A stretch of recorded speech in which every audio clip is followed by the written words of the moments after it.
खूप खूप वर्षांपूर्वी डोंगर आणि नद्यांमध्ये सुवर्णपूर नावाचं एक सुंदर राज्य होतं. हे राज्य शांती आणि प्रेमासाठी ओळखलं जायचं. या राज्याचा राजा होता राजा विक्रमराज. तो शहाणा, दयाळू आणि पराक्रमी होता. त्याला गर्व नव्हता. त्याची पत्नी होती राणी सौमित्रा. राजा तलवारीपेक्षा न्यायाने राज्य चालवत होता. दररोज दरबार भरायचा. राणी अनेकदा वेश बदलून गावात जायची. लोकांच्या अडचणी ऐकायची. कालनेमी नावाचा क्रूर सरदार लोकांवर अत्याचार करत होता. तो लोकांना कामाला लावत होता. मुलांना गुलाम बनवत होता. लोक घाबरलेले होते. राणी म्हणाली, युद्ध शेवटचा मार्ग आहे. आधी सत्य पाहूया. राणी स्वतः जंगलात गेली. तिने लोकांचं दुःख पाहिलं. ती खूप दुःखी झाली.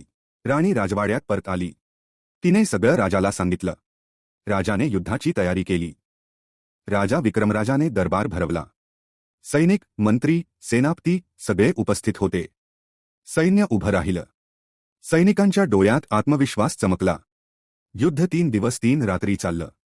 ढग गरजत होते. तलवारी चमकत होत्या. घोड्यांचे टाप घुमत होते. राजा विक्रमराज स्वतः रणांगणात उतरला. शेवटी राजा आणि कालनेमी आमनेसामने आले. दीर्घ लढाईनंतर राजाने कालनेमीला पराभूत केलं. कालनेमीला ठार मारण्यात आलं नाही. राणीने राजाला थांबवलं. न्याय सुडापेक्षा मोठा असतो, ती म्हणाली. कालनेमीला शिक्षा झाली. पण लोकांना मुक्त करण्यात आलं. जंगलातील गावं पुन्हा आनंदी झाली. काही वर्षांनी राजाराणीला एक पुत्र झाला. राज्यात उत्सव साजरा झाला. राणीने मुलाला शिकवलं. तलवार कशी धरायची यापेक्षा माणूस कसा व्हायचं हे महत्त्वाचं.